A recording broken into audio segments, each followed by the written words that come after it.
Hey guys, Dib the Awesome here to give you some Mirak gameplay. Now, Mirak is the latest team race monster who excels in not only buffing, she has a lot of buff related, pros. She has a single target skill that gives double random buffs. She has an AoE, one turn cooldown random buff. I think she has another one. I already no, that's her trait. She actually has like those two skills plus her trait, and additionally, she also has one of the strongest buffs in the game. I should probably pull out her just to showcase what kind of thing she does have. She actually has one of the stronger protection skills in the game in the form of. Oh, that's the wrong one. I want this one. Nope. Try again. Nope. try again. Trial and error, folks. Trial and error. There we go. One of the better skills she has in her kit is called the First Law. This is a really good protection skill, if not the strongest in the game. Applies immunity to control and immune to all torture effects to all allies. Not only so this means you are immune to all control effects, all the common ones anyway. All the common ones. You gotta slap all the common ones, not the special ones. Like stop time, for example. You can still stop time people, but you can't like freeze, stun, possess, none of that. You can't do any of the advanced forms. As long as this buff is up, you are immune to all common ways of denying.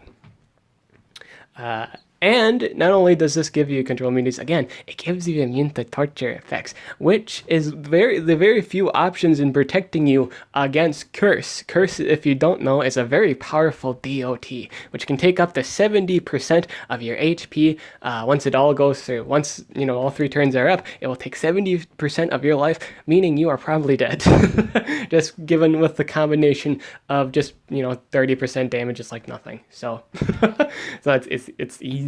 It's easy to chip that just by natural damage from your enemy units. So it's best to have this buff to counter those curse. Curse is really strong in the game. It is the strongest DOT, and one of the easiest ways just to insta-win. Because it's just an easy thing to do. All you gotta do is stall for 3 turns, let the DOT do all the work, and you win. And this isn't even including other DOTs. You can even stack DOTs, so that's another thing. Another thing she actually has control skills. She does actually have a single and AoE form of random control effects and a metal weakness, so this pairs well with other metal monsters, as you can imagine, and you can control them while doing so at the same time. However, here's a huge however, it's worthless against the mirror matchup. It is not good unless you actually go before the enemies. If you do not go before the enemies and they actually get their protection up, you can see how dead this skill actually is, and it is on a really high cooldown. I realized this during, playtesting, that if the enemy was faster, it usually went for the control immunities, and that kind of sucked. that doesn't do any good. So it can be a dead skill if you do not go first and or the enemy prepares before you use it. So keep that in mind. She also holds a single target in AoE format of remove positive status effects from all from enemies and applies nanovirus and total blind. I'm running the AoE, not the single target. These skills are really good in the meta, however, they are extremely countered by Elvira. I will say it's kind of a dead matchup for a Mirak. If you are fighting a Elvira, you can't total blind them, and this doesn't work. That's why you kind of want to run, maybe in those situations you might want to run I Must Scream, because that'll do you much better, because you cannot blind them. All you can really do is remove effects and then nanovirus, but what good does that do against an Elvira, who can just remove all negative effects and then do her effects? So it's whatever you kind of deal with the situation. She also can deactivate cooldowns from herself, which can be nice in some scenarios, but I find like her big utilities are on so low of a cooldown and you don't really need it. That's what I think, and it's more beneficial to have more of the buffs. As you can see here, I'm actually running the AoE and the single target positive effects, while also removing negative effects first. because I think that's how she's played best, is stacking buffs. The thing with this monster is you want to stack as much buffs on your guys as possible, especially to those who can gain those buffs indefinitely, like protection, like Nuyabuki, for example. If we get more monsters in the future that have protect positive effects, that's the thing you pair this up with. It just is. You can run her as a full speed or full team speed monster. That's how I think you can play her. She also has calculated, which applies two random torture effects to one enemy. I don't like this too much because it's only on a 2-turn cooldown, and she doesn't have any AoE that supplements this any further. It's kind of dead once she does do the first law, which runs on the same cooldown. So if you're in that situation where you didn't, then I just don't see a point in using it. Though again, random DOTs is always nice. DOTing is always nice. But I think her main objective is just buffing your team. Just insane buffs. You can still run this skill with other DOT monsters, but I only recommend running it with stacking DOT monsters. Don't use the skill if you don't plan on stacking DOTs, because it's not worth it in the long run if you can't just keep stacking. I will say if you are running DOT comps, this is totally worth running, and you should totally run it, because you can just you double stack DOTs. That's amazing. And it's random torture. It's not just a set of things. It's everything, probably. So I could even probably land curse, which is huge, which might not actually be a good thing. Because if you reapply curse, it resets the counter, and that's not good at all. But this is the skill this is the set we're using. I feel like this is the best way to run her, just based on how I've been playing her in PvP. It just kind of takes advantage of everything. Today we're running we got the healing mask, and I could set up with the stamina draining relic. But I have that on my Dunra. We're going to be running Dunra today, because I think that's her best partner. I think she's amazing with Dunra. You have no idea how dumb this combo is right now. It's kind of ridiculous. We'll run Clipium too, because hey, best boy. Best boy. There we go. We'll do Mega Taunts today. We'll just keep doing Mega Taunting. We'll have a lot of fun.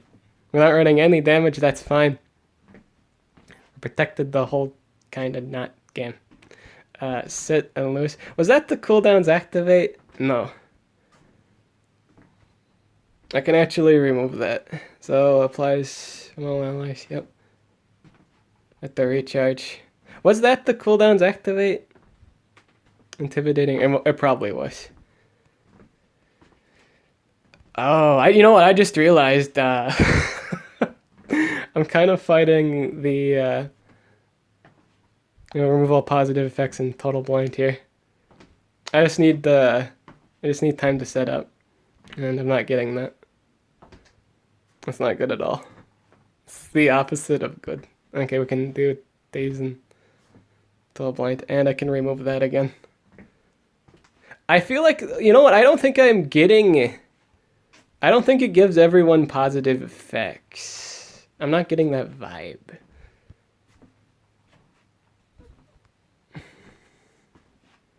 We'll do Curse of the Pharaoh here. Set up Curse on everything. We can just keep stacking positive effects. We're going to see if we can get... Yeah, we got it too. we got it too. Dude, look at this. Because of that skill, we got dodge area and protect positive effects. Totally the best situational thing possible. I still got Mega Taunt for 2 turns, and I might as well do the shield skill, because I actually can keep this for a while. Yeah, this is actually relatively nice. Now we can give ourselves torture immunity. We can go for nightmares here. So we're just stacking DOTs right now. This is actually relatively nice. This is nothing but good.